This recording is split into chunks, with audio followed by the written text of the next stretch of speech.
북한 권력 내부에서 절대 드러나서는 안 될 충격적인 일이 벌어졌습니다. 그리고 그 중심에는 북한 최고 지도자인 김정은의 딸이자 현재 강력한 후계자로 지목되고 있는 김주애가 있었죠. 이후 모든 사실이 밝혀지자 북한 내부는 걷잡을 수 없는 피바람이 불었을 정도라고 하는데요. 도대체 김주애는 무엇 때문에 그 어린 나이에 자신의 아버지를 배신했고 그 배신의 대가는 과연 무엇이었을까요? 뉴스에서도 공개되지 않은 오늘의 충격적인 사연 지금부터 전해드립니다. 구독 눌러주시고 댓글에 구독이라고 남겨주시면 자랑스러운 한국을 널리 알리는 데 큰 도움이 됩니다. 안녕하세요. 저는 탈북민 최서윤이라고 합니다. 북한 김정은의 개인 비서로 그의 옆에서 10년을 일했죠. 물론 그날 그 전화 한 통이 걸려오기 전까지는 말입니다. 그날 새벽 잠들어 있던 저를 깨운 건 김주애의 목소리였어요. 네. 김정은의 딸이자 북한 권력의 차기 후계자로 자리한 바로 그 김주애 말입니다. 지금 당장 집무실로 오라는 명령이었죠. 저는 급히 옷을 갈아입고 김주애의 집무실로 향했습니다. 김주애는 저를 보자마자 바로 본론을 꺼냈습니다. 아버지의 비밀 건강진단서를 가져오라는 명령이었어요. 아무도 모르게 조용히 말입니다. 순간 머리가 하얘졌어요. 김정은의 건강진단서라니 그건 북한 최고 기밀 중 하나였습니다. 아무리 김정은의 혈육이라고 해도 함부로 볼 수 없는 문서였죠. 저는 당연히 봐서는 안 되는 것이었죠. 김정은의 건강 상태는 오직 당중앙위원회 극소수만 아는 절대 비밀이었으니까요. 제가 당황하며 거절의 뜻을 밝히자 김주애의 표정이 싸늘하게 변했어요. 테이블 위에 뭔가를 던지더군요. 제 가족 사진이었습니다. 가족들이 요덕 수용소로 끌려가는 걸 보고 싶지 않다면 협조하라는 위협이 뒤따라 그 순간 온몸에 소름이 돋았습니다. 북한에서 요덕 수용소는 죽음과 같은 의미였거든요. 한번 들어가면 살아서 나올 수 없는 곳이었죠. 순간 김주애가 진짜로 제 가족을 해칠 수도 있겠다는 생각이 들었어요. 손이 떨리기 시작했습니다. 김주애는 제 반응을 보며 차갑게 웃더군요. 24시간의 시간을 주겠다고 했어요. 내일 이 시간까지 건강진단서를 가져오지 않으면 어떤 일이 일어날지는 말하지 않았지만 협박의 의미는 분명했습니다. 그 나이대라고는 절대 믿기지 않는 눈빛이었죠.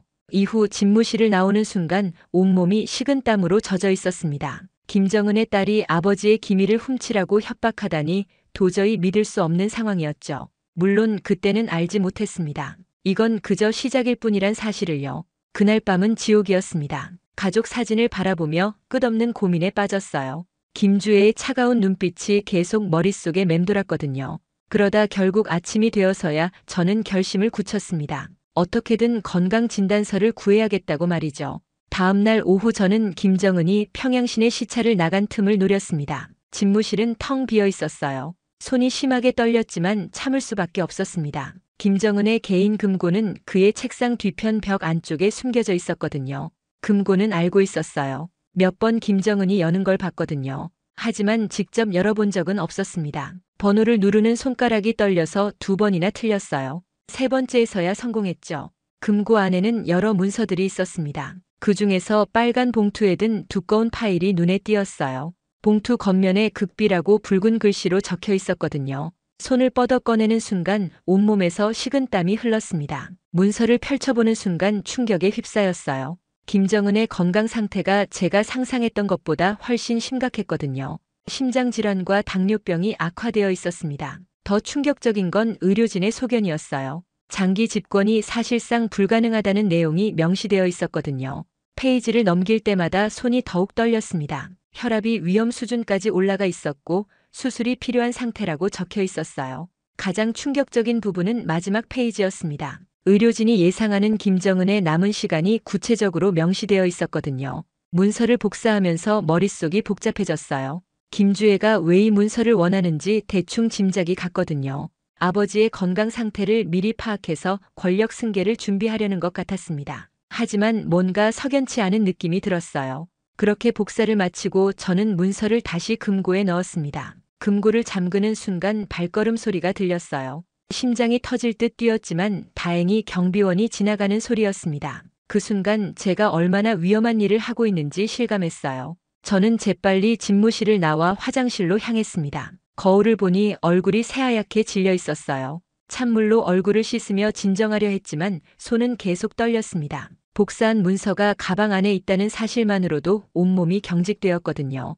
그리고 그날 저녁 김주혜에게 문서를 전달했어요. 김주혜는 문서를 받아보더니 표정이 묘하게 변했습니다. 만족스러워하는 것 같으면서도 뭔가 계산하는 듯한 눈빛이었어요. 그 순간 저는 뭔가 돌이킬 수 없는 일에 연루되었다는 불안감이 엄습했습니다. 김주혜는 문서를 다 읽고 나서 저를 보며 고개를 끄덕였어요. 하지만 그 눈빛에서 뭔가 섬뜩한 기운이 느껴졌습니다. 그리고 그 예감은 확실하게 적중하고 말았죠.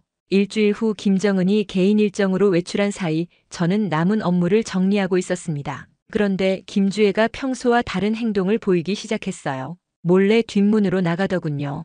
이상하다는 생각이 들어 뒤를 따라가 봤습니다. 김주혜는 관저 뒤편 작은 별채로 향했어요. 그곳은 평소 사용하지 않는 곳이었거든요. 저는 숨어서 지켜봤습니다. 얼마 후 검은 승용차 한 대가 나타났어요. 차에서 내린 사람을 보고 온몸이 얼어붙었습니다. 동양인이었지만 북한 사람이 아니었어요. 옷차림부터 걸음걸이까지 모든 게 달랐거든요.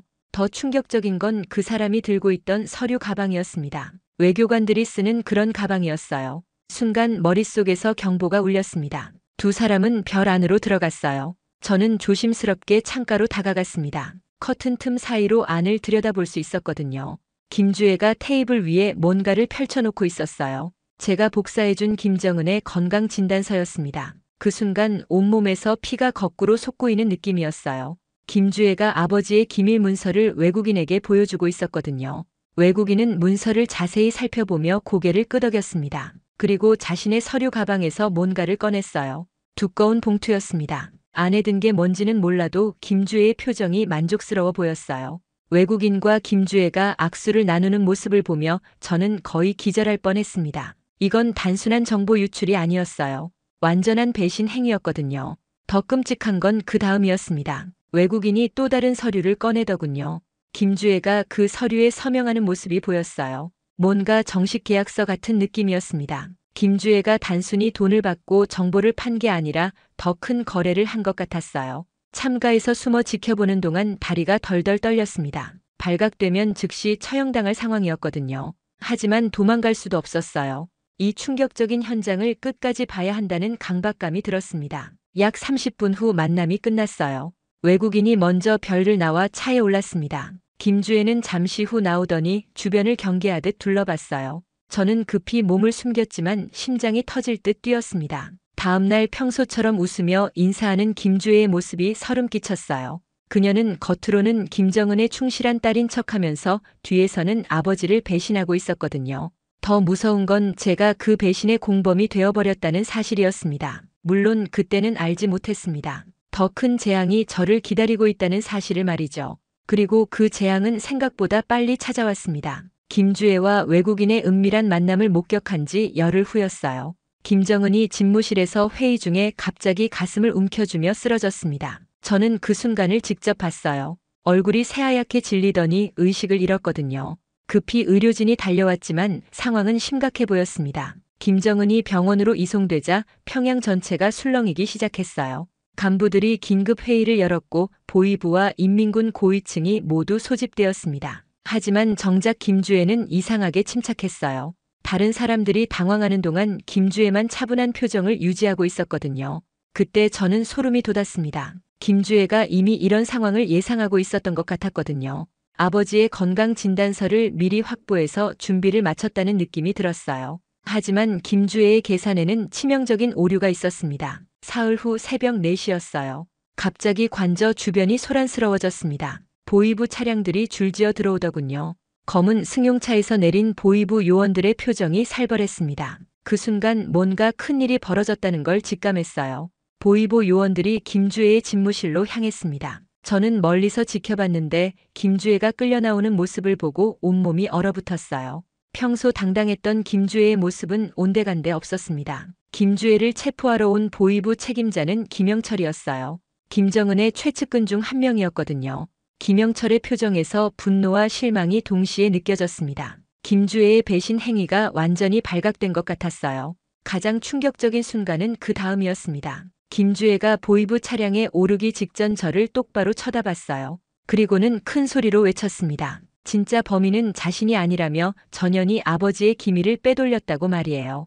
그 순간 온 세상이 무너지는 느낌이었습니다. 김주애가 자신을 구하기 위해 저를 희생양으로 만든 거였어요. 사람도 많고 급박한 상황이기에 김주애의 발언에는 요원들이 크게 신경 쓰지 않았지만 저는 그 자리에서 움직일 수조차 없었습니다. 그런데 그때 김영철이 저를 향해 걸어왔어요. 그의 눈빛에서 의심과 분노가 느껴졌습니다. 저는 필사적으로 부인했지만 소용없었어요. 보위부 요원 2명이 제 양팔을 붙잡았습니다. 차가운 수갑이 손목에 채워지는 순간 절망감이 밀려왔어요. 김주애 때문에 시작된 일이 결국 저를 파멸로 이끌고 있었거든요. 주변 사람들이 저를 바라보는 시선이 차갑게 변해 있었습니다. 이후 더 큰 지옥은 보위부 조사실에서 시작되었습니다. 차가운 콘크리트 벽으로 둘러싸인 지하 취조실에 끌려갔어요. 형광등 불빛이 차갑게 내리쬐는 그곳에서 저는 3일 동안 잠을 잘 수 없었습니다. 김영철이 직접 조사를 맡았거든요. 조사 과정에서 저는 아무것도 모른다고 했어요. 김주애가 저를 범인으로 지목했지만 전혀 사실이 아니라고 강력히 부인했습니다. 하지만 보위부는 제 말을 믿지 않았어요. 김주애 증언이 더 신빙성 있어 보였거든요. 제가 김정은의 개인 비서로서 기밀에 접근할 수 있는 위치에 있었으니까요. 사흘 후 충격적인 소식이 들려왔습니다. 김주애와 관련된 사람들이 연쇄적으로 체포되고 있다는 거였어요. 김주애의 측근 비서들, 경호원들, 심지어 같은 건물에서 일하던 청소부까지 모두 끌려갔습니다. 북한의 연좌제가 무섭게 작동하고 있었어요. 가장 충격적인 건 제 동료들의 소식이었습니다. 저와 함께 일했던 비서실 직원 3명이 모두 사라졌어요. 김정은의 개인 일정을 관리하던 박철수, 문서 관리를 담당하던 이영희, 그리고 통역을 맡았던 강민호까지 모두 체포되었습니다. 박철수는 제가 가장 가까이 지내던 동료였어요. 그의 아내가 임신 8개월이었는데 남편이 갑자기 사라진 거죠. 이영희는 2아이의 엄마였고 강민호는 결혼을 앞두고 있었거든요. 이들이 모두 죄 때문에 위험에 빠진 거라는 생각에 죄책감이 밀려왔어요. 일주일 후 더욱 끔찍한 소식이 들렸습니다. 체포된 동료들이 모두 공개 처형되었다는 거였어요. 평양 시민들 앞에서 반역자로 규정되어 총당했다고 했습니다. 그 소식을 들은 순간 온몸이 마비된 것처럼 움직일 수 없었어요. 보위부 요원이 저에게 말했습니다. 다음 주에 저도 같은 운명을 맞게 될 거라고 했어요. 공개 처형 명단에 제 이름이 올라가 있다는 얘기였습니다. 그 순간 모든 게 끝났다는 절망감이 밀려왔지만 동시에 한 가지 생각이 떠올랐어요. 가족들도 곧 연좌제로 체포될 거라는 생각이었습니다. 어머니와 남동생 그리고 시골에 살고 있는 할머니까지 모두 요덕 수용소로 끌려갈 위험에 처해 있었어요. 저 혼자 죽는 건 감수할 수 있었지만 가족들까지 희생시킬 수는 없었습니다. 그날 밤 간수가 잠깐 자리를 비운 틈을 타서 탈출을 시도했어요. 취조실 창문이 지상 1층에 있었거든요. 창문 철창을 뽑아내는데 2시간이 걸렸습니다. 손가락에서 피가 났지만 참을 수밖에 없었어요. 새벽 3시에 취조실을 빠져나왔습니다. 보위부 건물을 벗어나기까지가 가장 위험했어요. 경비병들이 순찰을 돌고 있었거든요. 담장을 넘어 골목길로 숨어 들어가면서 심장이 터질 듯 뛰었습니다. 집에 도착했을 때 가족들은 모두 깨어 있었어요. 이미 보위부에서 연락이 와서 내일 아침에 조사를 받으러 나오라는 통보를 받았다고 했습니다. 저는 그 순간 결심을 굳혔어요. 가족들과 함께 탈북을 하기로 말이죠. 어머니는 처음에 반대했습니다. 너무 위험하다고 했어요. 하지만 제가 동료들의 처형 소식을 전하자 어머니의 얼굴이 새하얗게 변했습니다. 남동생도 상황의 심각성을 깨달았어요. 우리에게는 탈북 외에 다른 선택지가 없었습니다. 그렇게 이곳을 떠나겠다고 다짐한 그날 밤부터 탈북 준비가 시작되었습니다. 시간이 많지 않았어요. 보위부가 언제 다시 찾아올지 모르는 상황이었거든요. 어머니는 평생 모아둔 돈을 꺼내셨고 남동생은 압록강 근처 지역을 아는 친구를 통해 안내인을 구했습니다. 이틀 후 새벽 2시 드디어 집을 떠났어요. 가져갈 수 있는 건 최소한의 옷가지와 약간의 음식뿐이었습니다. 어머니가 가족 사진을 품에 품고 계시는 모습을 보며 가슴이 아팠어요.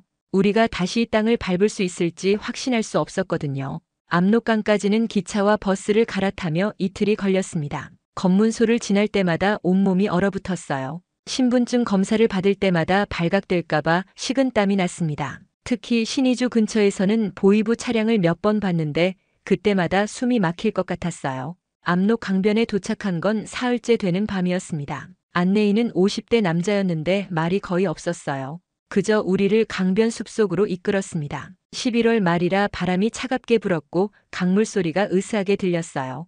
안내인이 고무보트를 준비하는 동안 저희는 숨어서 기다렸습니다. 어머니의 손이 심하게 떨리고 있었어요. 남동생도 얼굴이 새하얗게 질려 있었고요. 저 역시 두려웠지만 지금 포기하면 모든 게 끝이라는 생각뿐이었습니다. 자정이 넘어서야 출발 신호가 떨어졌어요. 보트에 오르는 순간 다리에 힘이 빠졌습니다. 압록강 폭이 생각보다 넓어 보였거든요. 어둠 속에서 중국 쪽 불빛이 희미하게 보였지만 도달할 수 있을까 싶었어요. 강 한가운데 지음에서 재앙이 시작되었습니다. 북한 경비대 탐조등이 우리를 비춘 거였어요. 순간 온 강면이 하얗게 밝아졌습니다. 안내인이 필사적으로 노를 저었지만 이미 늦었어요. 경비대 보트가 우리를 향해 다가오고 있었거든요. 총성이 울리기 시작했습니다. 몰 위로 총알이 빗발쳤어요. 안내인이 노를 떨어뜨리며 강물에 뛰어들었습니다. 우리는 보트 바닥에 엎드려야 했어요. 어머니가 제 손을 꽉 잡으며 떨고 계셨습니다. 두 번째 총격에서 어머니가 왼쪽 어깨에 총을 맞으셨어요. 피가 흘러나오기 시작했지만 신음소리 쫓아내지 않으셨습니다. 남동생이 오른쪽 다리에 총상을 입었는데도 계속 노를 저었어요. 저는 어머니의 상처를 손으로 막으며 울고 있었습니다. 보트가 중국 쪽 강변에 닿는 순간 모든 힘이 빠졌어요. 하지만 아직 안전하지 않았습니다. 북한 경비대가 계속 총을 쏘고 있었거든요. 저희는 어머니를 부축해서 갈대밭 속으로 숨어 들어갔어요. 총성이 멈춘 후에야 숨을 쉴 수 있었습니다. 어머니와 남동생의 상처를 확인해 보니 다행히 생명에는 지장이 없어 보였어요. 하지만 피는 계속 흘리고 있었습니다. 응급처치를 하면서 저희는 서로를 끌어안고 울었어요. 중국 땅에 발을 디딘 순간 살았다는 안도감과 동시에 이제 진짜 시작이라는 두려움이 밀려왔습니다. 압록강을 건넜지만 아직 안전한 곳은 아니었거든요.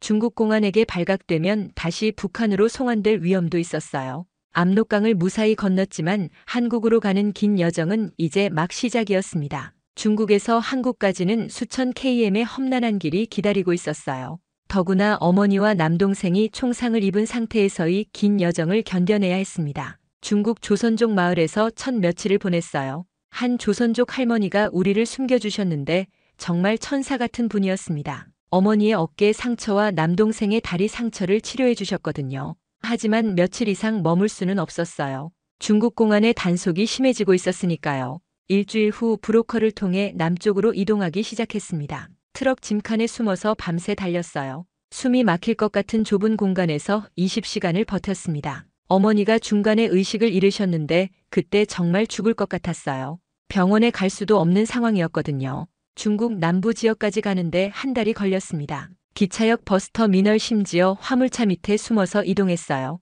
하루에 한 끼도 제대로 못 먹는 날이 많았습니다. 남동생이 많이 야위어갔고 어머니는 상처 때문에 고열에 시달리셨어요. 가장 위험했던 순간은 광저우에서였습니다. 중국 공안이 우리를 발견한 거예요. 시장에서 음식을 사려다가 신분증을 요구받았는데 가짜 신분증이 들통난 거였어요. 그 순간 모든 게 끝났다고 생각했습니다. 다행히 브로커가 공안을 매수해서 우리를 구해줬어요. 하지만 그 대가로 가지고 있던 돈을 거의 다 내줘야 했습니다. 이제 정말 빈털털리가 된 거죠. 남은 여정을 어떻게 갈지 막막했어요. 중국과 베트남 국경을 넘는 것도 생지옥이었습니다. 정글을 3일 동안 걸어야 했거든요. 어머니가 중간에 쓰러지셨는데 업고 갈 수밖에 없었어요. 남동생도 다리 상처 때문에 절뚝거렸지만 서로를 부축하며 버텼습니다. 베트남에서는 더 큰 시련이 기다리고 있었어요. 현지 경찰에게 붙잡혀서 구치소에 갇혔습니다. 3주 동안 좁은 감방에서 지내야 했어요. 그때 어머니의 상태가 많이 악화되었습니다. 제대로 된 치료를 받지 못해서 염증이 심해졌거든요. 구치소에서 나온 후 라오스를 거쳐 태국으로 향했습니다. 이 구간이 가장 길고 힘들었어요. 산길을 걸어서 국경을 넘어야 했거든요. 5일 동안 정글과 산을 헤맸습니다. 물과 음식이 떨어져서 나무 열매와 빗물로 연명했어요. 태국 국경에 도착했을 때는 정말 기적이었습니다. 하지만 여전히 불법 체류자 신분이었어요. 태국 경찰에게 발각되지 않으려고 수도 방콕까지 또 숨어서 이동해야 했습니다. 그 과정에서 어머니가 2번이나 쓰러지셨어요. 방콕에서 한국 대사관을 찾아갔습니다. 대사관 직원분이 우리를 보고 깜짝 놀라더군요. 3개월간의 도주 생활로 말이 아니었거든요. 살도 많이 빠지고 상처투성이었어요. 하지만 드디어 안전한 곳에 도착했다는 안도감이 밀려왔습니다. 대사관에서 일주일 동안 머물며 한국행 준비를 했어요. 어머니와 남동생의 상처도 제대로 치료받을 수 있었습니다. 그리고 마침내 한국행 비행기에 오르게 되었어요. 비행기가 이륙하는 순간 눈물이 쏟아졌습니다. 마침내 한국 땅을 밟는 순간 4개월간의 지옥 같은 여정이 끝났다는 실감이 들었어요. 하지만 진짜 이야기는 이제부터 시작이었습니다. 국정원에서 저희를 데려갔어요. 한원에 가기 전에 북한 정보에 대한 조사를 받아야 했거든요. 그곳에서 저는 지금까지 숨겨왔던 모든 진실을 털어놓았습니다. 김주애의 협박, 건강진단서 절도, 그리고 가장 충격적인 김주애와 외국 정보, 기관의 은밀한 거래까지 모든 걸 말했어요. 국정원 조사관들이 제 증언을 듣고 놀라워했습니다. 김정은의 딸이 외국 세력과 접촉했다는 건 상상도 못했던 일이었거든요. 특히 건강진단서를 넘긴 부분에서는 모든 조사관이 긴장한 표정을 지었어요. 북한 권력 핵심부의 충격적인 내막이었으니까요. 조사 과정에서 북한 내부 소식도 들을 수 있었습니다. 제가 탈북한 후 북한 상황이 어떻게 돌아가고 있는지 궁금했거든요. 그런데 들은 소식이 충격적이었어요. 김주애가 이미 처형되었다는 거였습니다. 국정원 조사관이 전해준 정보에 따르면 김주애는 저희가 탈북한 지 한 달 후에 체포되었다고 했어요. 고위부가 김주애의 외국인 접촉 사실을 별도로 포착한 거였습니다. 아마 그 외국인을 미행하다가 김주애와의 연결고리를 찾아낸 것 같았어요. 김주애는 외세와 결탁한 반역자로 규정되어 비공개 처형되었다고 했습니다. 평양 시민들에게는 갑작스러운 병사로 발표되었지만 실제로는 총사령을 당한 거였어요. 그 소식을 듣는 순간 복잡한 감정이 들었습니다. 김주애 때문에 제 인생이 망가졌지만 그래도 한때는 존경했던 사람이었거든요. 권력에 대한 욕망이 결국 자신을 파멸로 이끈 셈이었어요. 김정은도 자신의 딸을 직접 처형 명령했다는 사실이 북한 권력의 냉혹함을 보여주는 것 같았습니다. 저와 관련된 수사도 마무리되었다고 했어요. 제가 탈북한 후 보위부가 저를 찾기 위해 대대적인 수사를 벌였지만 결국 포기했다고 합니다. 대신 제 가족들과 친척들이 모두 요덕 수용소로 끌려갔다는 소식을 들었어요. 그 얘기를 듣고 며칠 동안 잠을 이룰 수 없었습니다. 하나원에서 3개월간 적응 교육을 받았어요. 한국 사회에 정착하기 위한 준비 과정이었죠. 그 기간 동안 제 경험을 정리할 시간을 가졌습니다. 김주애와의 만남부터 탈북까지의 모든 과정을 차근차근 되돌아봤어요. 하나원을 나온 후 서울에 정착했습니다. 처음에는 모든 게 낯설고 어려웠어요. 하지만 저에게는 분명한 목표가 있었습니다. 북한의 진실을 세상에 알리는 것이었어요. 김주애의 야망과 북한 권력의 실상 그리고 일반 주민들의 고통을 증언하고 싶었습니다. 2년 후 저는 국제인권단체에서 일하게 되었어요. 북한 인권 개선을 위한 활동에 참여하면서 제 경험을 바탕으로 증언하기 시작했습니다. 유엔 인권위원회에서도 발표할 기회를 얻었어요. 그때마다 김주애와 함께했던 끔찍한 경험을 떠올리며 북한 체제의 문제점을 고발했습니다. 지금도 저는 북한에 남겨진 사람들을 생각합니다. 김주애처럼 권력에 눈이 멀어 파멸한 사람들도 있지만 대부분은 그 체제의 희생자들이에요. 언젠가 그들이 자유를 찾을 수 있기를 바라며 오늘도 증언 활동을 계속하고 있습니다. 김주애의 야망으로 시작된 악몽이 더 많은 사람들에게 희망이 되기를 바라면서 말이에요. 여러분은 김정은의 절대적인 신임을 받았던 최정예 특수부대 지휘관이 왜 목숨을 걸고 탈북했는지 궁금하지 않으신가요? 수많은 비밀 작전의 선봉에서 국가를 위해 충성해왔던 그는 어느 날 갑자기 반역자로 몰려 처형 위기에 처한 차에 도망자가 되고 말았습니다. 바로 그날 밤 보았던 충격적인 장면 때문이었죠. 이후 그는 결국 분노를 참지 못하고 명령을 거부하는 지경에 이르고 맙니다. 오늘 여러분은 북한 최정예 특수부대 지휘관이 왜 모든 것을 포기하고 자유를 선택할 수밖에 없었는지 그 생생한 이야기를 듣게 될 것입니다. 한북한 특수부대 지휘관의 이야기입니다. 안녕하세요. 저는 강철민이라고 합니다. 북한군 최정예 특수부대 지휘관으로 오랜 기간 복무를 했었죠. 김정은이 직접 신임하던 인물이었던 만큼 누구보다 충성심이 강했습니다. 하지만 그 모든 것이 하루아침에 지옥으로 바뀌고 말았죠. 아직도 그날의 기억이 생생합니다. 그날도 저는 평양 근교 극비 작전을 지휘했습니다. 김정은의 특명을 받고 움직이는 임무였어요. 목표는 당간부들의 외화 밀반출 현장을 적발하는 것이었죠. 새벽 3시 제 부하들이 평양 외곽 별장을 포위했습니다. 그들은 조국과 수령을 위해 목숨도 아끼지 않던 진정한 전사들이었고 그날도 완벽하게 임무를 수행했죠. 물론 그때까지만 해도 그렇게 생각했습니다. 그런데 작전 종료 48시간 후 믿을 수 없는 일이 벌어졌어요. 제 부하들이 하나 둘씩 끌려가기 시작한 겁니다. 아무런 설명도 없었어요. 그냥 갑자기 반역자로 몰렸습니다. 저는 당황했습니다. 무슨 일이 일어나고 있는지 전혀 이해할 수 없었어요. 작전은 성공적이었는데 왜 제 부하들이 체포되는 건지 알 수가 없었죠. 일주일 후 저는 평양 시내 공개 처형장에 강제로 끌려갔습니다.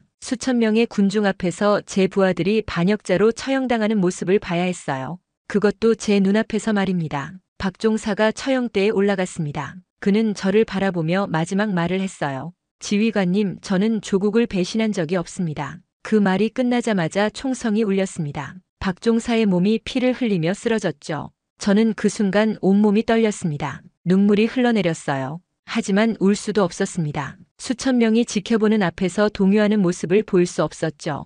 제 충성스러운 부하들이 하나 둘씩 총살당하는 모습을 보며 저는 절망했습니다. 이들은 조국을 위해 목숨을 바친 진정한 전사들이었어요. 그런데 왜 반역자로 몰려 죽어야 하는 건지 전혀 이해할 수 없었습니다. 도대체 무슨 일이 일어나고 있는 건지, 왜 이런 일이 벌어진 건지 전혀 알 수가 없었어요. 하지만 한 가지는 확실했습니다. 이것은 정상적인 일이 아니었다는 것 말입니다. 그리고 그때는 알지 못했습니다. 이건 겨우 시작에 불과하다는 사실을 말이죠. 며칠 후 저는 우연히 충격적인 진실을 알게 되었습니다. 제 동기인 리대위로부터 들은 이야기였어요. 그날 작전에서 제 부하들이 목격한 것은 단순한 비리가 아니었습니다. 김정은의 최측근들이 연루된 거대한 권력 비리였던 겁니다. 당정치국 위원급 고위 간부들이 중국과 거래하며 개인 금고를 채우고 있었어요. 그 규모는 상상을 초월했습니다. 수십억 달러가 오가는 거래였죠. 더 놀라운 것은 김정은 주변의 핵심 인물들까지 일에 깊숙이 관여하고 있었다는 사실입니다.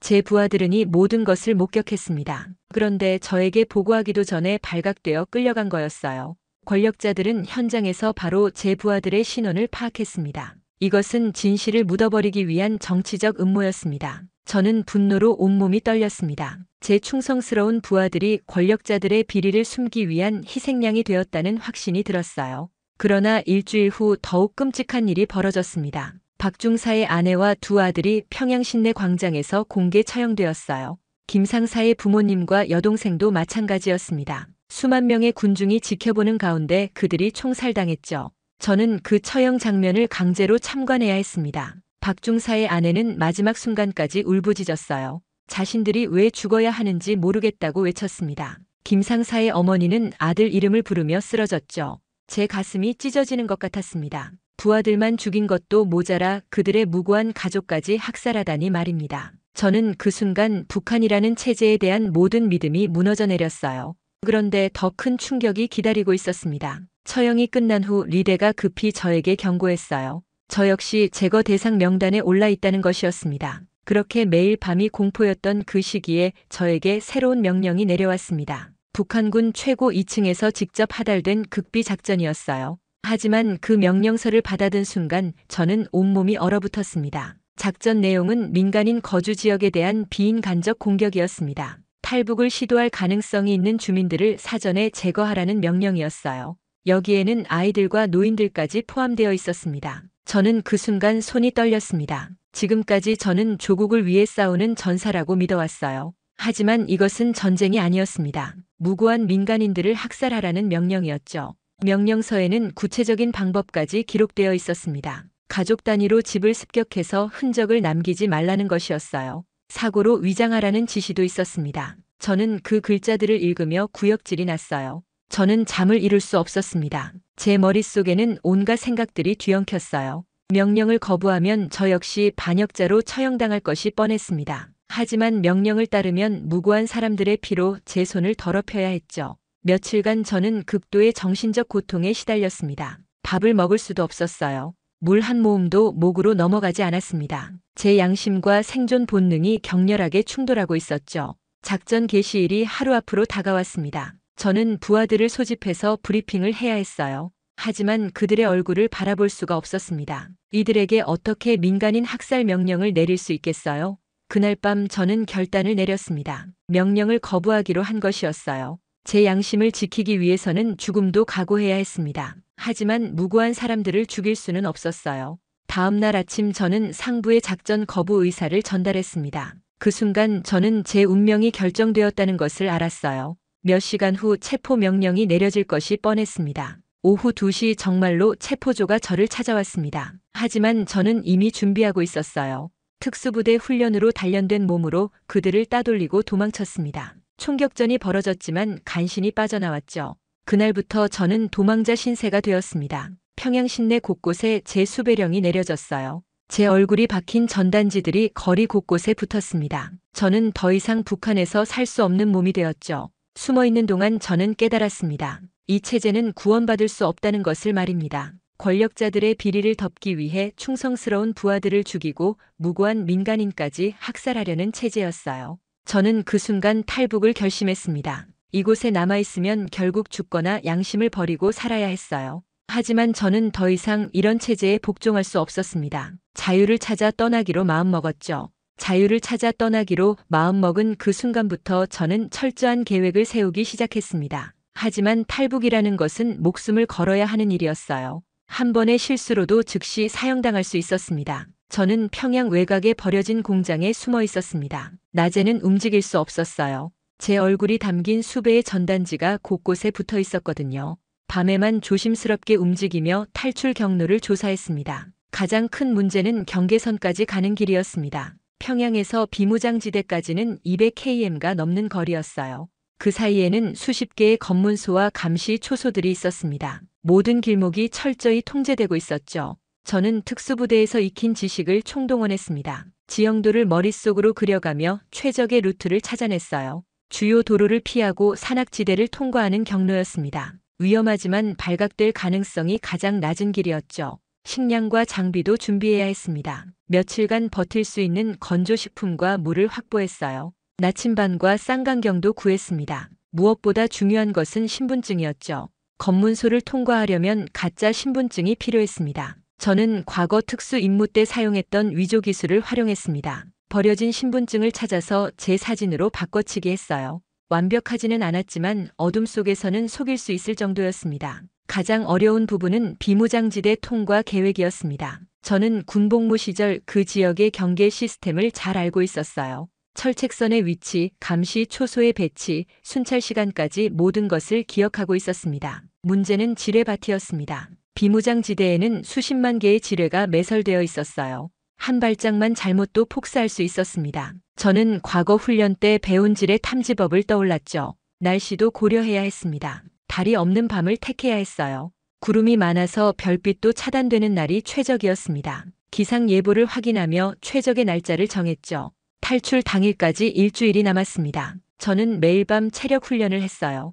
200km를 걸어가야 하는데 중간에 쓰러질 수는 없었습니다. 부상을 당해도 병원에 갈 수 없는 상황이었죠. 정신적 준비도 필요했습니다. 탈북 과정에서 북한군과 총격전이 벌어질 수도 있었어요. 제 동료들과 싸워야 할 수도 있었습니다. 하지만 저는 각오를 단단히 했죠. 마지막 밤 저는 평양의 야경을 바라봤습니다. 태어나고 자한 고향을 떠나는 것이었어요. 다시는 돌아올 수 없을 것이라는 생각에 가슴이 먹먹했습니다. 하지만 후회는 없었죠. 새벽 2시 저는 마침내 탈출을 시작했습니다. 배낭에는 최소한의 짐만 넣었어요.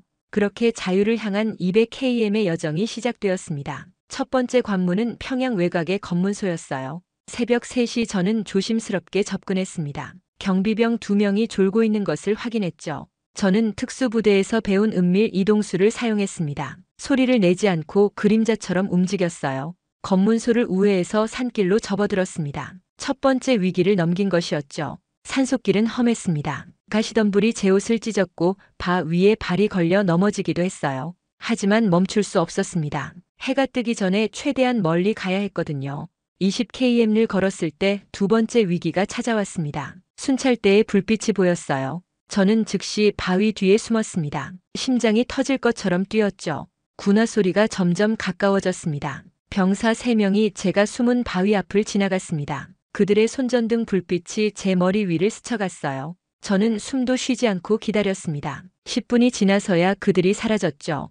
이틀째 밤 저는 개성 근처까지 왔습니다. 이제 비무장지대까지 50km 남았어요. 하지만 가장 위험한 구간이 시작되는 곳이기도 했습니다. 경계가 더욱 삼엄해졌죠. 저는 언덕 위에서 비무장지대를 내려다봤습니다. 철책선이 희미하게 보였어요. 그 너머가 자유였습니다. 하지만 그곳까지 가려면 지뢰밭을 통과해야 했죠. 새벽 1시 저는 마침내 철책선에 도달했습니다. 높이 3m의 철조망이 저를 가로막고 있었어요. 전기가 흐르는 철책이었습니다. 만지기만 해도 감전될 수 있었죠. 저는 특수부대 훈련 때 배운 기술을 사용했습니다. 철사로 전선을 우회시켜 전기를 차단했어요. 그리고 철망 절단기로 구멍을 뚫었습니다. 간신히 몸이 들어갈 정도의 크기였죠.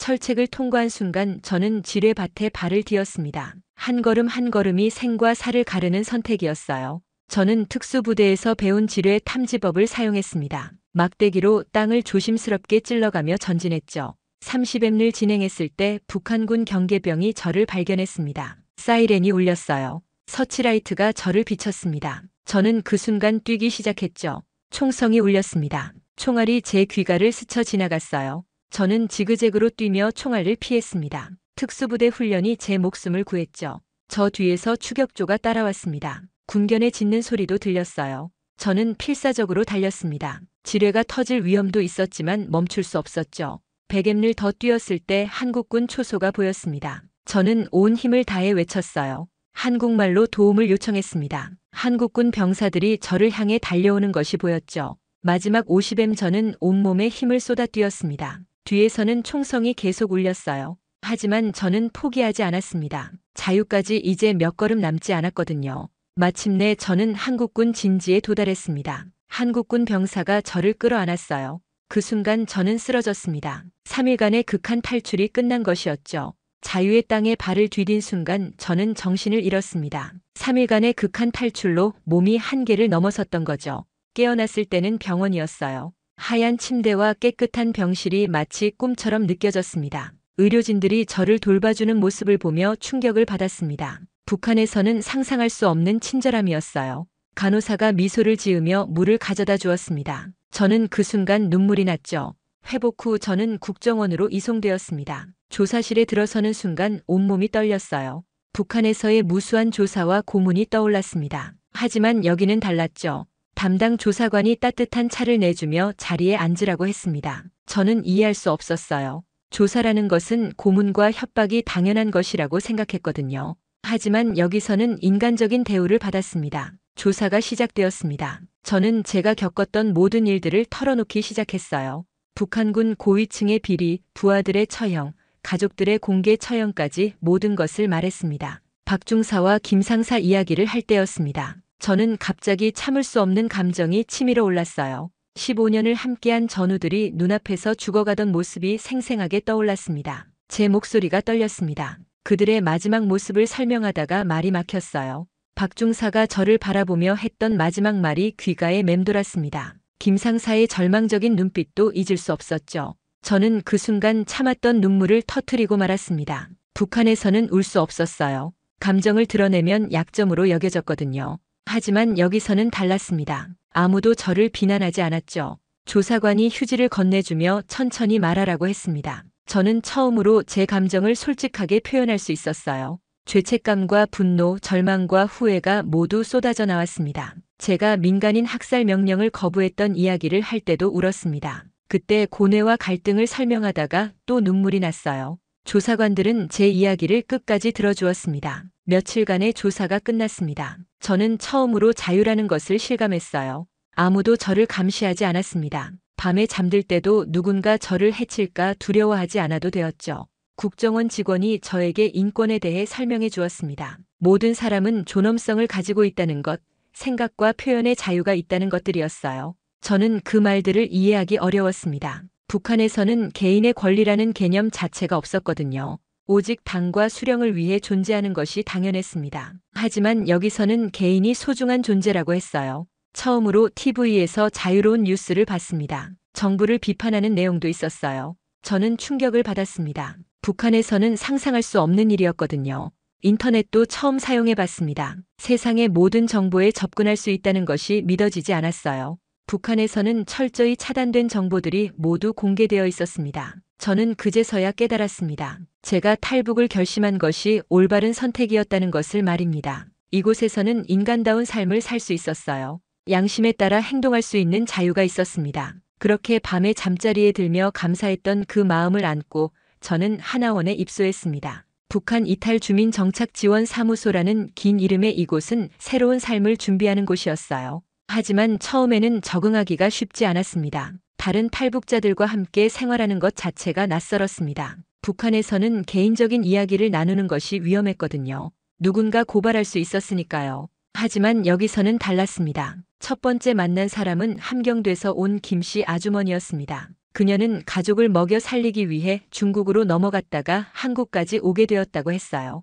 저와는 전혀 다른 이유로 탈북한 것이었죠. 두 번째는 평양 출신의 젊은 남성이었습니다. 그는 대학에서 공부하다가 외부 정보에 노출되면서 체제의 의문을 품게 되었다고 했어요. 저처럼 군 관련자는 아니었지만 비슷한 환멸을 느꼈던 것 같았습니다. 처음 며칠간은 제 이야기를 하지 못했습니다. 특수부대 지휘관이었다는 것을 밝히기가 두려웠어요. 다른 탈북자들이 저를 어떻게 볼지 걱정되었습니다. 북한 체제의 원이었던 제 과거가 부끄러웠죠. 하지만 상담사와의 개별 면담에서 조금씩 마음을 열기 시작했습니다. 상담사는 제 이야기를 판단하지 않고 들어주었어요. 저는 처음으로 제 내면의 고통을 털어놓을 수 있었습니다. 박중사와 김상사에 대한 죄책감이 가장 컸습니다. 제가 그들을 보호하지 못했다는 생각에 밤마다 악몽에 시달렸어요. 그들의 가족들까지 희생된 것을 생각하면 견딜 수 없었습니다. 상담사는 그것이 제 잘못이 아니라고 말해주었습니다. 잘못된 체제 속에서 개인이 할 수 있는 일은 한계가 있다는 것이었어요. 하지만 저는 쉽게 받아들일 수 없었습니다. 한 달이 지나면서 조금씩 변화가 시작되었습니다. 다른 탈북자들과 식사를 함께하며 이야기를 나누게 되었어요. 그들도 각자의 상처와 아픔을 가지고 있었습니다. 저만 고통받는 것이 아니었죠. 김씨 아주머니는 중국에서 인신매매를 당했던 경험을 털어놓았습니다. 젊은 남성은 탈북 과정에서 동행했던 친구를 잃었다고 했어요. 모두들 깊은 상처를 안고 있었습니다. 하지만 그들은 과거에 매몰되지 않고 새로운 삶을 준비하고 있었습니다. 한국어 교육을 받고 직업훈련도 참여했어요. 저 역시 그들을 보며 용기를 얻기 시작했습니다. 교육 과정에서 민주주의와 인권에 대해 배웠습니다. 북한에서는 들어본 적 없는 개념들이었어요. 표현의 자유, 집회의 자유, 종교의 자유 같은 것들 말입니다. 가장 인상 깊었던 것은 법치주의였습니다. 북한에서는 권력자의 말이 곧 법이었거든요. 하지만 여기서는 모든 사람이 법 앞에 평등하다고 했습니다. 심지어 대통령도 법을 어기면 처벌받는다고 했어요. 2달째 되던 날 저는 처음으로 제 과거를 다른 탈북자들에게 털어놓았습니다. 특수부대 지휘관이었다는 것, 부하들이 희생되었다는 것, 그 죄책감 때문에 고통받고 있다는 것을 말했어요. 놀랍게도 그들은 저를 비난하지 않았습니다. 오히려 위로해 주었어요. 저 역시 그 체제의 피해자라고 말해 주었습니다. 그날 밤 저는 오랜만에 편안하게 잠들 수 있었습니다. 그렇게 점점 제 마음의 상처가 아물어가면서 저는 하나원을 나와 한국 사회에 첫 발을 내디뎠습니다. 하지만 현실은 생각보다 훨씬 어려웠어요. 자유롭다고 해서 모든 것이 쉬워지는 것은 아니었습니다. 가장 큰 문제는 언어였습니다. 같은 한국어라고 해도 남한과 북한의 말이 많이 달랐어요. 일상 대화에서 사용하는 단어들이 전혀 달랐습니다. 사람들이 하는 말을 이해하지 못해 당황하는 일이 많았죠. 첫 직장을 구하는 것도 쉽지 않았습니다. 북한 출신이라는 것을 밝히면 채용을 꺼리는 곳들이 많았어요. 특수부대 출신이라는 경력은 오히려 불리하게 작용했습니다. 사람들이 무서워했거든요. 월세방을 구할 때도 어려움을 겪었습니다. 신용 기록이 없는 탈북자에게 집을 빌려주려는 집주인은 많지 않았어요. 보증금도 문제였습니다. 정착금만으로는 부족했죠. 하지만 저는 포기하지 않았습니다. 하나원에서 만났던 다른 탈북자들의 조언을 따라 작은 공장에서 일을 시작했어요. 힘든 육체 노동이었지만 정직하게 돈을 벌 수 있어서 만족했습니다. 처음 월급을 받았을 때 감동은 잊을 수 없습니다. 제 노동의 대가를 정당하게 받는다는 것이 신기했어요. 북한에서는 아무리 열심히 일해도 배급이 제대로 나오지 않았거든요. 한국 사회의 복잡함에 적응하는 것도 어려웠습니다. 은행 업무, 휴대폰 개통, 인터넷 신청 같은 일상적인 일들이 모두 복잡했어요. 서류가 너무 많았고 절차도 까다로웠습니다. 동료들과의 관계도 쉽지 않았습니다. 그들의 대화 주제를 따라가기 어려웠어요. 드라마, 연예인, 스포츠 같은 이야기들이 전혀 이해되지 않았습니다. 저는 항상 조용히 있을 수밖에 없었죠. 음식 문화도 다르게 느껴졌습니다. 한국 음식이 북한 음식보다 훨씬 달고 기름졌어요. 처음에는 체하기도 했습니다. 외식 문화도 낯설었죠. 회식이라는 것도 처음 경험해봤습니다. 6개월이 지나면서 조금씩 적응하기 시작했습니다. 한국어 실력이 늘었고 일상생활도 익숙해졌어요. 동료들과도 점점 친해졌습니다. 제가 북한 출신이라는 것을 알고도 따뜻하게 대해주는 사람들이 있었죠. 그런 과정에서 저는 제가 해야 할 일이 무엇인지 깨닫기 시작했습니다. 북한의 실상을 알리고 탈북자들을 도와야 한다는 생각이 들었어요. 제가 겪었던 일들이 헛되지 않게 만들고 싶었습니다. 탈북자 단체에서 활동하기 시작했습니다. 새로 온 탈북자들의 정착을 도와주는 일이었어요. 제 경험을 바탕으로 그들에게 조언해 주었습니다. 특히 북한군 출신 탈북자들에게는 더 많은 도움이 되었죠. 북한 인권 문제에도 관심을 갖게 되었습니다. 제가 목격했던 참상들을 세상에 알려야 한다고 생각했어요. 박중사와 김상사 그리고 그들의 가족들이 겪었던 일을 증언하기 시작했습니다. 처음 공개 증언을 할 때는 떨렸습니다. 제 이야기를 사람들이 믿어줄지 걱정되었어요. 하지만 많은 사람들이 진지하게 들어주었습니다. 북한의 현실에 충격을 받는 모습을 보며 보람을 느꼈죠. 1년이 지나자 저는 완전히 새로운 사람이 되어 있었습니다.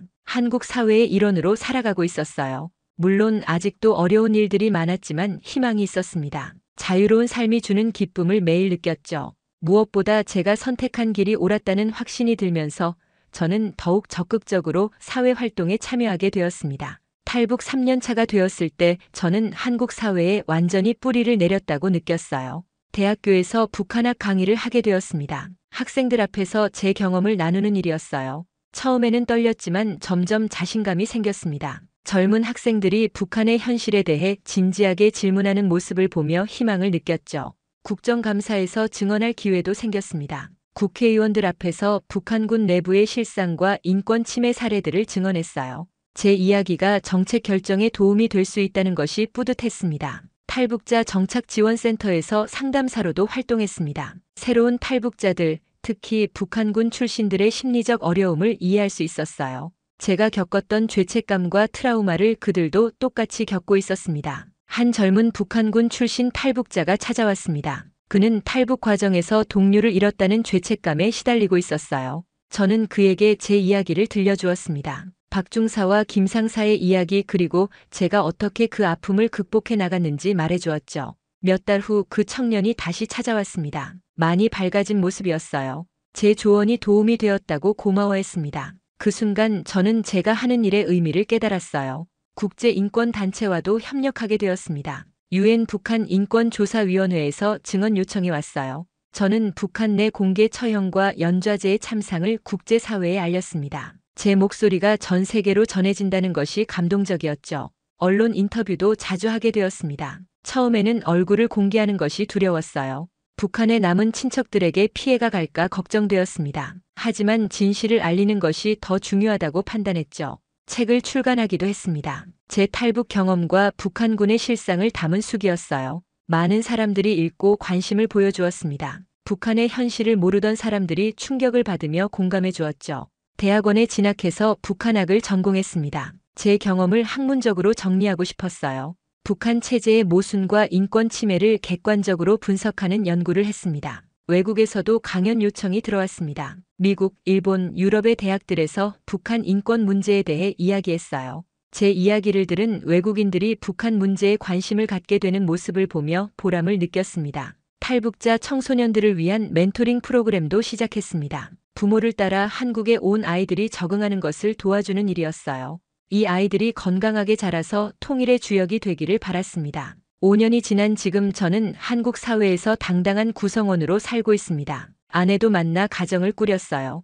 평범하지만 행복한 일상을 누리고 있습니다. 하지만 제 사명은 끝나지 않았습니다. 아직도 북한에는 제가 겪었던 고통을 당하는 사람들이 있어요. 박중사와 김상사 같은 무고한 희생자들이 계속 생겨나고 있습니다. 저는 그들을 위해 계속 목소리를 낼 것입니다. 북한의 인권 개선과 민주화를 위해 노력할 거예요. 언젠가 북한 땅에도 진정한 자유와 인권이 실현되는 그날까지 제 이야기는 계속될 것입니다. 이것이 북한 최정예 특수부대 지휘관에서 자유의 증언자가 된 저의 이야기입니다. 여러분은 개성공단에서 일하던 평범한 북한 여성이 왜 모든 것을 버리고 목숨을 걸고 국경을 넘었는지 궁금하지 않으신가요? 그녀는 개성공단에서 남한 사람들을 처음 만나고 처음으로 세상의 따뜻함과 희망을 느꼈습니다. 하지만 개성공단이 폐쇄된 직후 그녀의 삶은 순식간에 지옥으로 변하고 말았죠. 매일 반복되는 잔혹한 고문과 신문, 눈앞에서 사라지는 동료들,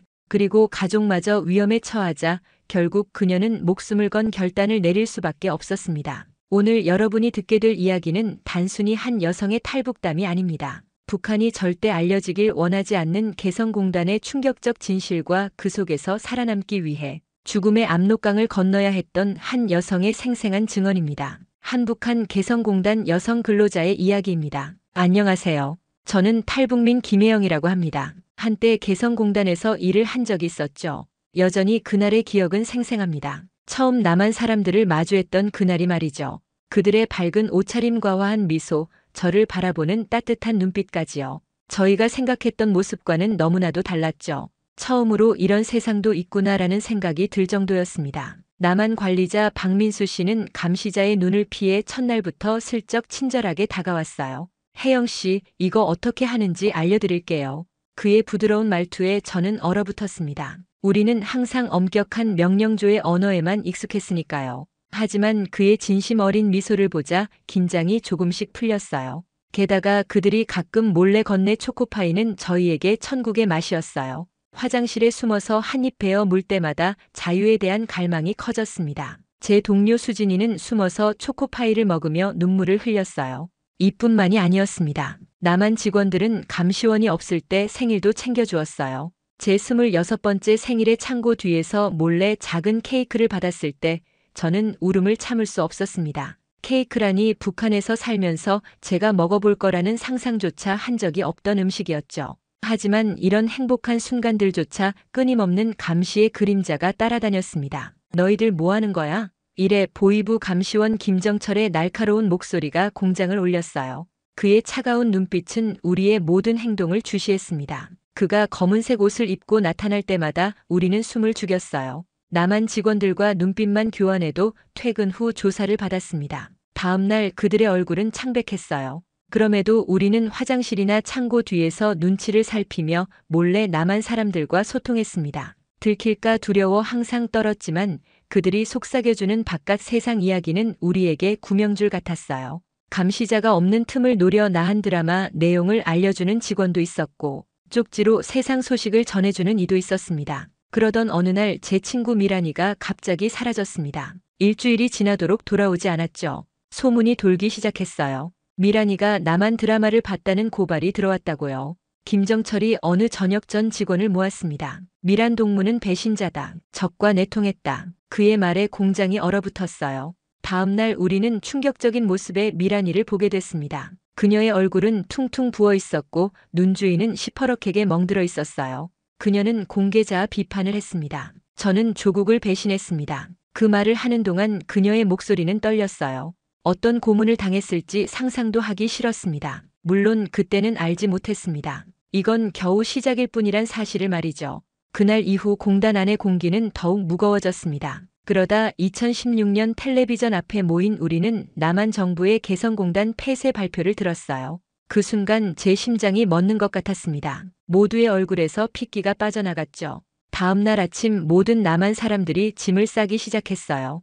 그들의 표정에는 안타까움과 미안함이 가득했습니다. 박민수 씨는 마지막으로 제 손을 꼭 잡았어요. 그의 눈에는 눈물이 고여 있었습니다. 그가 떠난 후는 손바닥을 펴봤어요. 작은 쪽지가 있었습니다. 용기를 잃지 마세요. 그 말이 전부였지만 저는 그 쪽지를 보는 순간 눈물이 왈칵 쏟아졌습니다. 그렇게 남한 사람들이 모두 떠난 지 이틀 후 보위부 요원들이 공단에 들이닥쳤어요. 검은 제복을 입은 그들은 마치 죽음의 사자 같았습니다. 우리를 한 줄로 세운 채 이름을 불러 한 사람씩 신문실로 데려갔습니다. 제 이름이 호명됐을 때 다리가 떨려 걸을 수조차 없었어요. 주변 동료들의 시선이 따가웠지만 누구도 도울 수 없었습니다. 좁고 어두운 방에 들어서자 살을 내는 듯한 한기가 느껴졌어요. 책상 앞에 앉은 보위부 간부는 제 얼굴을 뚫어지게 바라봤습니다. 김혜영 남조선 간첩들과 무슨 대화를 나눴나? 그의 목소리는 얼음장같이 차가웠어요. 제 심장은 터질 듯이 뛰었습니다. 없습니다. 일에 관한 이야기만 했습니다. 제 목소리는 떨렸어요. 그러자 그는 갑자기 책상을 내리쳤습니다. 그의 눈에서 증오가 번드였습니다. 그날부터 하루에 6시간씩 신문이 이어졌어요. 물 한 모금, 화장실 한 번 가는 것조차 허락되지 않았습니다. 같은 질문이 끊임없이 반복됐죠. 때로는 밤새도록 써 있게 했고 앉으면 고막이 찢어질 듯한 고함을 질렀습니다. 그렇게 일주일째 되던 날 옆방에서 끔찍한 비명이 들렸어요. 동료 정수의 목소리였습니다. 비명은 한참 이어지다 갑자기 멈췄어요. 다음 날 아침 정수가 신문 중 사망했다는 소식이 전해졌습니다. 심장마비라는 공식 발표였지만 모두 진실을 알고 있었어요. 그 소식을 들은 순간 제 온몸이 얼어붙었습니다. 신문실로 끌려갈 때마다 정수의 운명이 저를 기다리고 있는 건 아닌지 두려움에 떨었어요. 밤에는 악몽에 시달렸습니다. 꿈에서도 보이부 간부의 얼굴이 저를 쫓아다녔죠. 때로는 차라리 죽는 게 낫겠다는 생각이 들기도 했어요. 우리는 남조선 오염자라는 새로운 낙인이 찍혔습니다. 가족들에게도 영향이 미쳤어요. 제 어머니는 인민반에서 자아 비판을 강요당했고 여동생은 학교에서 따돌림을 당했습니다. 저희 가족은 하루아침에 적대계층으로 전락했어요. 결국 신문이 한 달째 접어들었을 때 제 몸은 완전히 망가져 있었습니다. 10kg이 빠져 뼈만 남았고 손톱 밑은 검게 변해 있었어요. 하지만 그것보다 더 아픈 건 정신적 고통이었습니다. 제 정체성, 제가 믿던 모든 것이 산산조각 났죠. 공단 근로자들 중에서도 특히 남한 직원들과 가까웠던 사람들은 더 가혹한 취급을 받았어요. 미란이처럼 고문의 흔적이 역력한 모습으로 돌아오거나 정수처럼 아예 돌아오지 못하는 경우도 있었습니다. 저는 매일 밤 떨리는 손으로 박민수 씨의 쪽지를 꺼내보며 살아남을 힘을 얻었어요. 그 지옥 같은 시간이 계속될수록 한 가지 확실한 사실을 깨달았습니다. 이곳에 남아있으면 언젠가는 저도 정수처럼 될 것이라는 사실이요. 그러다 결국 제 인생을 뒤흔들 만한 사건이 일어나고 말았죠. 어느 새벽 갑작스러운 소란의 잠에서 깼어요. 창문 밖을 내다보니 제 절친난 친구 소연이네 집 앞에 검은 차가 서 있었습니다. 보이부 요원들이 소연이 가족을 트럭에 태우고 있었어요. 소연이의 두 아이는 울음을 터뜨렸지만 어머니 품에서 거칠게 떼어내어 따로 실었습니다. 아이들의 울음소리가 새벽 공기를 찢었어요. 다음 날 소연이네 집은 텅 비어 있었습니다. 동네 사람들은 소연이가 남한 드라마를 보다 발각되어 가족 모두 수용소로 끌려갔다고 수군거렸어요. 소연이의 아이들이 어머니와 강제로 떨어지는 모습이 제 눈앞에서 떠나지 않았습니다. 그렇게 개성공단 폐쇄 후 2달이 지났을 무렵 저희 동료 중 절반 이상이 사라졌어요. 어떤 이는 수용소로 어떤 이는 외딴 농장으로 강제 이주되었습니다. 철수라는 남자는 신문 도중 죽었다는 소문이 돌았어요. 저도 철수처럼 될까봐 매일 밤 악몽에 시달렸습니다. 어느 날은 철창 속에 가둬놓고 발끝만 땅에 닿을 정도로 매달아 놓았어요. 온몸의 관절이 찢어지는 듯한 고통이 24시간 이어졌습니다. 소변을 지리고 의식을 잃었다가 다시 깨어났어요. 그럴 때마다 남조선 간첩과 내통한 죄를 자백하라는 말만 반복됐습니다. 보이부에서 풀려나 집에 돌아와도 공포는 계속됐어요. 언제 다시 끌려갈지 모른다는 두려움에 밤마다 문소리만 들려도 온몸이 떨렸습니다. 얼굴은 멍투성이었고 부러진 갈비뼈 때문에 숨쉬기조차 고통스러웠어요. 어머니는 저를 보며 눈물만 흘렸습니다. 한 달이 더 지난 어느 날 저는 붉은 글씨가 적힌 문서를 받았어요. 조국 배반죄 혐의자 소환장이었습니다. 일주일 후 평양의 특별재판소에 출두하라는 내용이었어요. 특별재판소에 불려간 사람들 중 살아 돌아온 사람은 없었습니다. 그날 밤 저는 어머니와 마지막 대화를 나눴어요. 어머니의 얼굴은 근심으로 가득했습니다. 제 손을 꼭 잡고 한참을 말없이 바라보셨어요. 어머니의 눈에 맺힌 눈물이 뺨을 타고 흘러내렸습니다. 다음 날 저는 몰래 제 동생 현정이를 만났어요. 희에게 제 계획을 말했습니다. 언니 꼭 살아남아. 그 말만 남기고 현정이는 제 품에 안겼습니다. 가족을 두고 떠난다는 것이 얼마나 고통스러운 일인지 말로 표현할 수 없었어요. 개성공단에서 함께 일했던 민석이는 이미 탈북 브로커와 연락이 닿아 있었습니다. 그도 저처럼 몸이 만신창이었어요.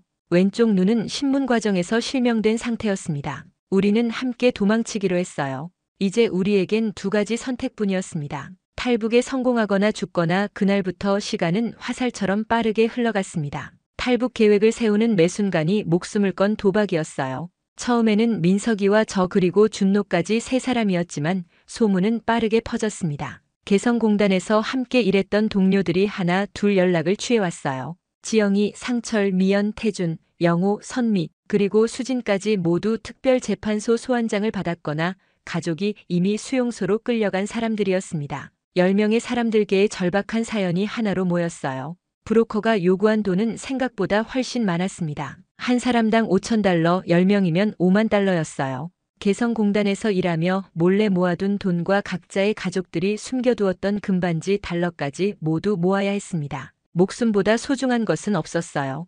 탈북 준비 과정에서 가장 괴로웠던 건 가족과의 이별이었습니다. 어머니와 동생을 두고 떠난다는 사실이 제 가슴을 갈기갈기 찢어 놓았어요.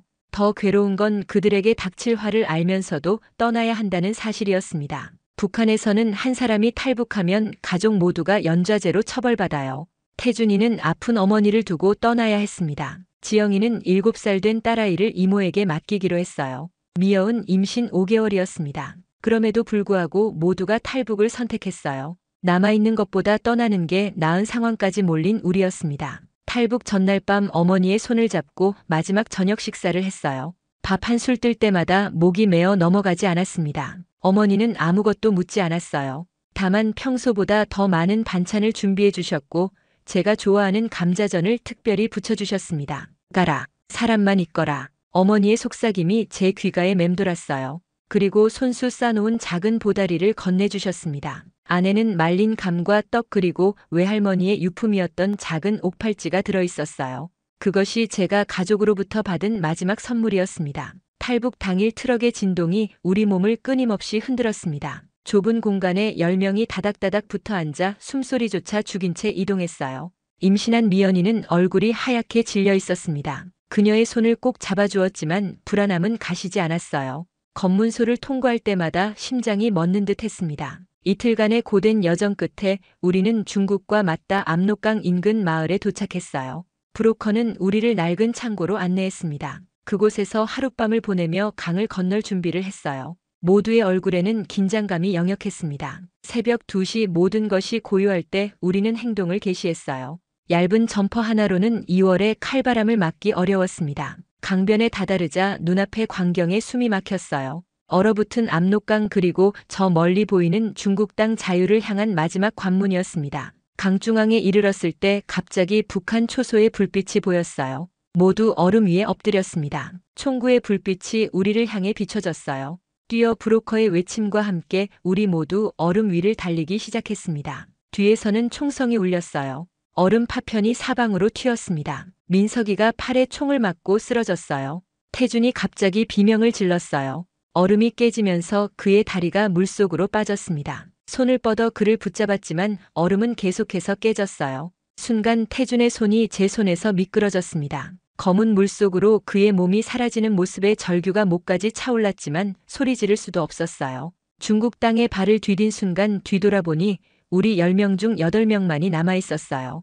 태준은 압록강의 검은 물에 잠겼고 수지는 총에 맞아 강 중간에 쓰러졌습니다. 그들의 희생을 뒤로 한 채 우리는 어둠 속으로 더 깊이 도망쳤어요. 중국에서의 도피 생활은 또 다른 악몽이었습니다. 낮에는 숨어 지내고 밤에만 이동했어요. 공안의 눈을 피해 3달 동안 남쪽으로 이동했습니다. 윈난성에 도착한 우리는 라오스 국경을 넘기 위한 준비를 했어요. 미연이는 그 사이 아이를 출산했지만 열악한 환경에서 신생아는 며칠을 버티지 못했습니다. 라오스 국경은 울창한 정글로 뒤덮여 있었어요. 뱀과 독충이 우글거리는 정글을 사흘 동안 걸어 국경을 넘었습니다. 몸은 상처투성이었고 지영이는 고열에 시달렸어요. 라오스에서도 붙잡힐 위험은 여전했습니다. 마을 사람들의 도움으로 차를 얻어 태국 국경으로 향했어요. 태국에 도착한 날 우리는 모두 울음을 터뜨렸습니다. 방콕의 한국 대사관을 찾아가는 길은 희망으로 가득했어요. 대사관 문 앞에 서자 제 다리가 후들거렸습니다.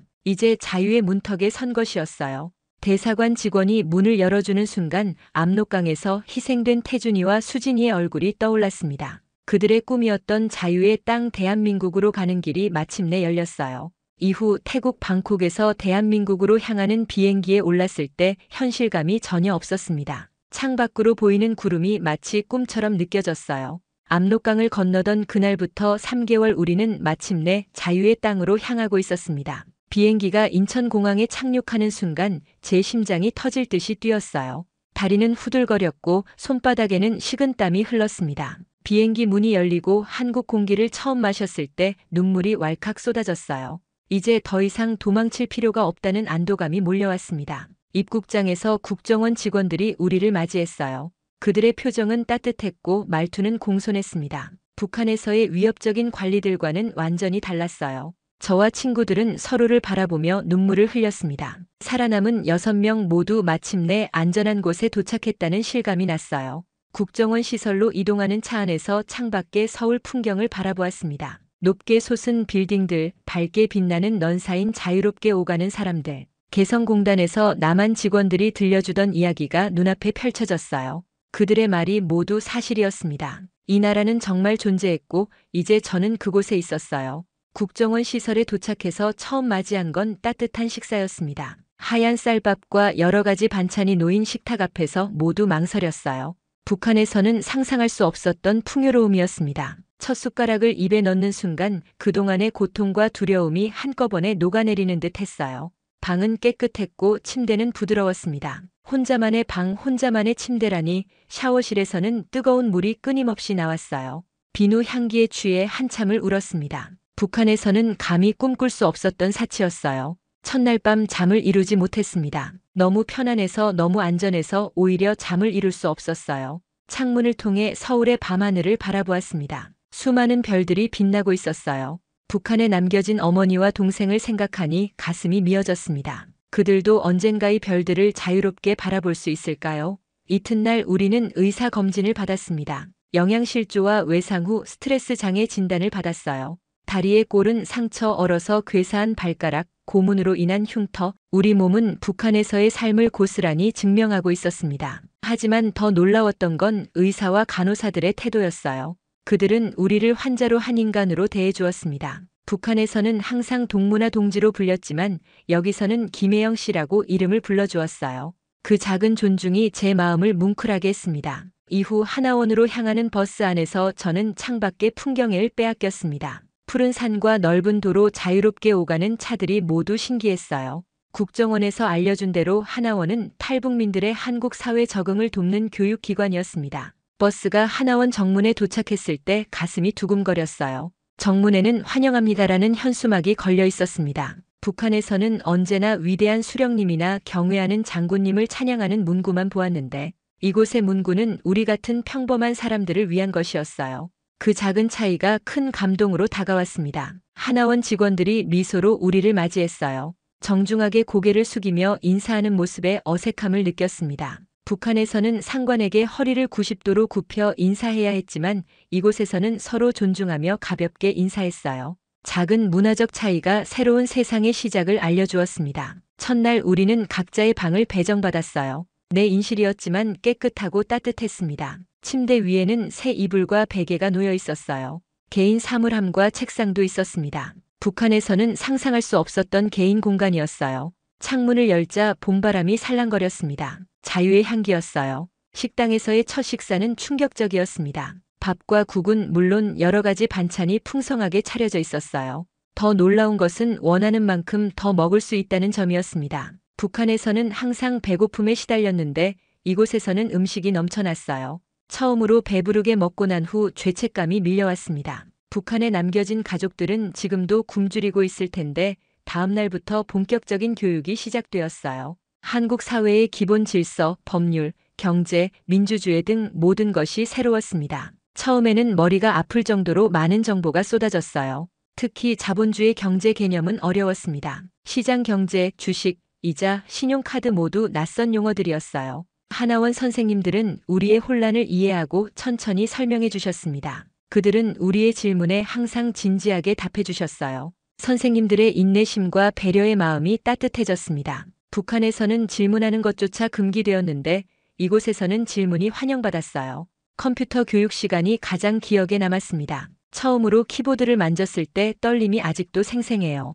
인터넷을 통해 세계 곳곳의 소식을 직접 볼 수 있다는 사실이 믿기지 않았습니다. 선생님이 보여주신 구글 지도에서 북한과 중국, 태국을 거쳐 한국까지 오는 우리의 탈북 경로를 확인했을 때는 눈물이 흘렀어요. 하나원에서의 3개월은 새로운 세상을 배우는 시간이었습니다. 때로는 두렵고 혼란스러웠지만 하나원 직원들과 동료 탈북민들의 지지 덕분에 하루하루 조금씩 성장했어요. 북한에서의 딱딱한 삶과 달리 이곳에서는 웃음과 희망이 있었습니다. 탈북 과정에서 잃어버린 인간다움을 되찾아가는 귀중한 시간이었어요. 이후 하나원을 나서는 날 저는 작은 가방 하나에 새 옷과 수료증 그리고 정착 지원금을 담았습니다. 가방은 가벼웠지만 제 어깨는 무거웠어요. 이제 실제 한국 사회에서 홀로 살아가야 한다는 현실이 두려웠습니다. 하나원의 보호막 없이 낯선 세상에 던져지는 기분이었어요. 서울의 한 원룸이 제 첫 보금자리가 되었습니다. 16평 남짓한 작은 공간이었지만 제게는 왕궁과도 같았어요. 북한에서는 온 가족이 단칸방에서 살았는데 이제 저 혼자만의 공간이 생겼습니다. 처음으로 내 방의 문을 열고 들어갔을 때 그 순간의 벅찬 감정을 어떻게 표현해야 할지 모르겠어요. 정착 초기에는 모든 것이 낯설고 어려웠습니다. 지하철 타는 법부터 시작해서 은행 업무, 휴대폰 사용법까지 하루하루가 도전이었어요. 가장 어려웠던 건 사람들과의 소통이었습니다. 같은 한국어를 쓰는데도 나만의 빠른 말투와 외래어 투성이의 언어는 이해하기 어려웠어요. 처음 편의점에서 음료수를 사려다 점원의 말을 한마디도 알아듣지 못해 그냥 나온 적도 있었습니다. 하지만 포기하지 않았어요. 하나센터의 도움으로 요리 학원에 등록했습니다. 북한에서도 음식 만드는 걸 좋아했기에 선택한 길이었어요. 처음에는 나만의 조리법과 식재료에 익숙지 않아 실수투성이었습니다. 다른 수강생들이 쉽게 해내는 일도 저에게는 큰 도전이었어요. 하지만 매일 밤 복습하고 아침 일찍 연습하며 조금씩 실력을 쌓아갔습니다. 6개월 후 저는 요식업 자격증을 취득했어요. 증명서를 받아들던 순간 북한에서는 상상도 할 수 없었던 성취감을 느꼈습니다. 그 자격증 하나로 인생이 바뀌었어요. 지역의 한 분식점에서 일자리를 얻었고 성실하게 일한 결과 1년 만에 주방장이 되었습니다. 일하는 동안 동료들에게 제가 탈북민이라는 사실을 숨겼어요. 차별과 편견이 두려웠기 때문입니다. 하지만 점차 용기를 내어 가까워진 동료에게 제 이야기를 털어놓았을 때 예상과 달리 그녀는 제 손을 꼭 잡아주었습니다. 그 따뜻한 위로에 오랜 시간 참았던 눈물이 쏟아졌어요. 3년이 지난 후 저는 꿈에도 그리던 제 작은 식당을 열었습니다. 북한 음식과 남한 음식을 함께 판매하는 곳이었습니다. 개업일 하나원에서 함께했던 친구들과 하나센터 선생님들이 찾아와 축하해 주셨어요.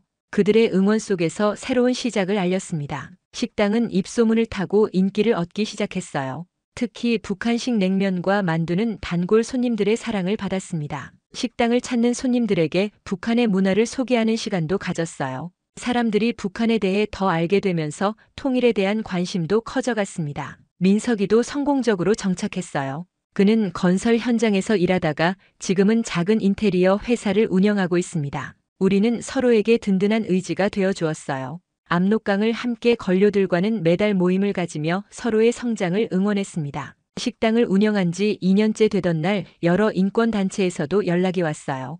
북한 인권 강연을 부탁하는 요청이 쏟아졌습니다. 처음엔 떨리고 두려웠지만 한 명이라도 더 북한의 실상을 알게 된다면 의미 있는 일이라고 생각했어요. 첫 강연 날 제 다리는 후들거렸습니다. 200명이 넘는 청중 앞에서 제 이야기를 나눈다는 것은 상상도 못했던 일이었어요.